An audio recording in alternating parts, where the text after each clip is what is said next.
प्रयोग करता है। और पितृदोष के 4 लक्षण सबसे प्रबल हैं। दुनिया के कई लोग उनसे कहेंगे कि इनको पितृदोष लग गया, दुनिया के कई लोग कहेंगे इनको पितरों का दोष लगा हुआ है, पितृदोष लगा हुआ है, पितरों का दोष लगा हुआ है, पितृदोष लगा हुआ है। पर वो पितृदोष लगता क्यों?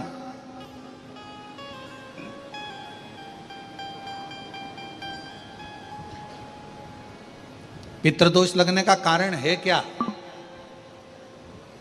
आपने अपने गए हुए पूर्वजों के लिए तर्पण भी करा, पिंडदान भी करा, तिलांजलि भी दी, ब्राह्मण का भोजन भी कराया, सब कुछ करा जो आपसे बन सकता था, आपने सब कुछ करा, सब कुछ। फिर पितृदोष कैसे लग गया? फिर पितरों का दोष कैसे लग सकता है? तो पितरों ने तुरंत भगवान देवादिदेव महादेव से कहा कि संसार सागर में माता पिता के रहते हुए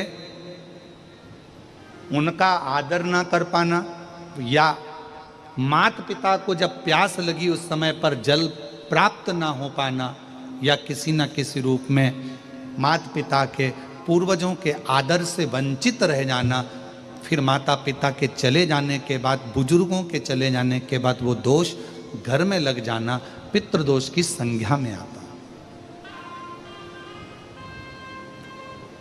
और पितृदोष के 4 लक्षण सबसे प्रबल हैं।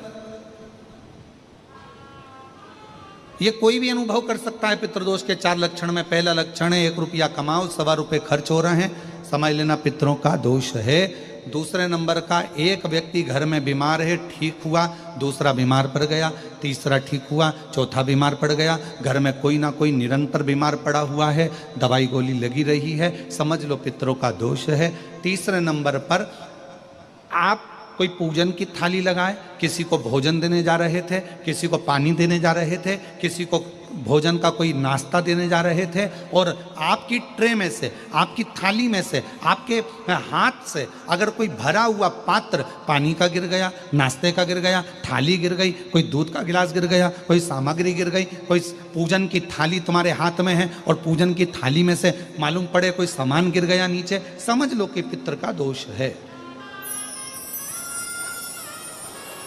और चौथे नंबर पर पितरों का दोष का वर्णन किया गया, घर में जितने सदस्य रह रहे हैं, अगर वो किसी न किसी रूप में एक दूसरे पर चिढ़कर बोल रहे हैं, क्रोध कर कर बोल रहे हैं। प्रश्न बहुत छोटा सा है, पत्नी ने कुछ कहा, उसका उत्तर पति ने चिढ़कर दिया, पति ने कुछ कहा, पत्नी ने चिढ़कर उत्तर दिया, बच्चों ने कुछ कहा, माँ बाप ने चिढ़कर उत्तर दिया, माँ बाप कुछ बोले, बच्चे चिढ़कर उत्तर दिए, समझ लेना कि कहीं ना कहीं पितरों का दोष। तो भगवान पितृदेव ने अपने दामाद से, भगवान देवादिदेव महादेव से कहा कि संसार सागर में हो सकता है कि संसार सागर में मनुष्य रहता है, मानव रहता है, और उससे गलतियां हो जाती है।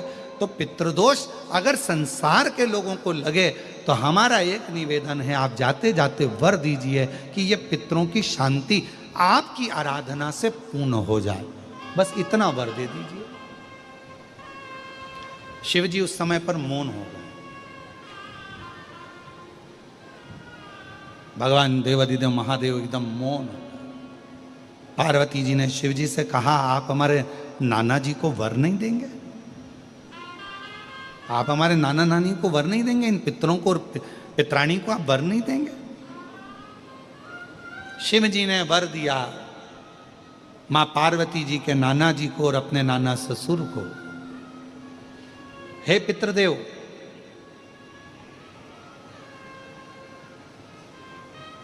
मैं आपको वर देता हूं, श्राद्ध पक्ष के 16 दिन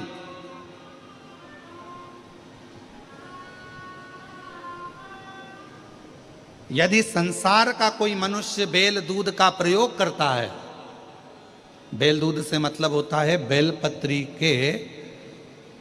बेलपत्र के ये मध्य भाग जो होता है, बेलपत्री की जो नीचे की 2 पत्तियां जो होती है, ये 2 पत्तियां जो बेलपत्री की होती है, इस बेलपत्री की दोनों पत्तियों को शिवलिंग पर जब आप रखते हैं, शिवलिंग पर रखने के बाद में आपके हाथ में जो कटोरी में दूध है, वो दूध इन दोनों पत्तियों पर, ये पितरों के भाव से, पितृ पितराणी के भाव से, आप दोनों पत्तियों पर बेल दूध को अगर समर्पित कर रहे हैं, बेलपत्र समर्पित करने के बाद थोड़ी सी कटोरी में अगर गौमाता का दूध है और ये दोनों पत्तियों पर अगर आप अपने गोत्र से दूध चढ़ा रहे हैं, तो संसार में ऐसा कोई व्यक्ति नहीं है जिसके ऊपर पितृदोष लग जाए। पितृदोष समाप्त होकर ही रहता है।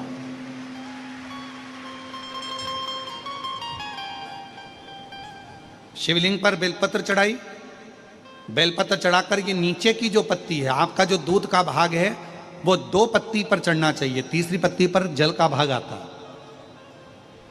2 पत्ती पर आपका दूध का भाग रहे।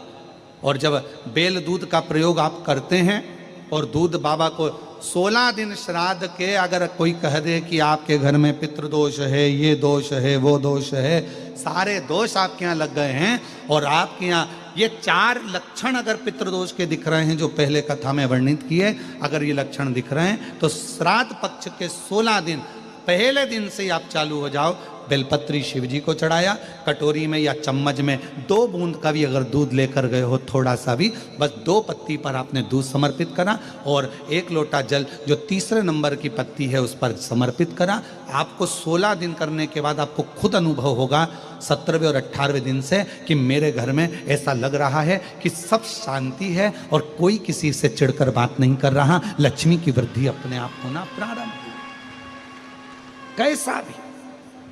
और यहां तक शिव महापुराण की कथा कहती है किसी की फैक्ट्री बंद हो गई, किसी की दुकान बंद हो गई, चलते चलते अगर किसी का व्यापार बंद हो गया, 4 दिन चल रहा था, बहुत अच्छा चला, उसके बाद एकदम डाउन आ गया, कोई प्रशासनिक कार्रवाई हो गई, कोई अदालती कार्रवाई हो गई, कोई परेशानी सामने आकर खड़ी हो गई है, तो भी अगर प्रति 16 दिन तक लगातार शंकर भगवान के शिवलिंग पर बेल दूध का प्रयोग किया गया है, तो आप 17वें दिन से अंदाजा लगा लेंगे कि आपका धीरे धीरे धीरे धीरे धीरे धीरे जो फैक्ट्री बंद सी थी वो ऊर्जावान हो गई है, चलना प्रारंभ हो गई।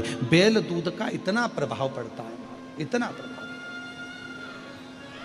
मित्रों ने भगवान शिव जी को रोक कर प्रणाम कर कर नमन कर कर विनय करा कि आप हमारी बेटी की बेटी आपके साथ में बिहाई है, माता पार्वती जी का विवाह आपके साथ में हुआ है, माँ जगत जननी आपके साथ में बिहाई है।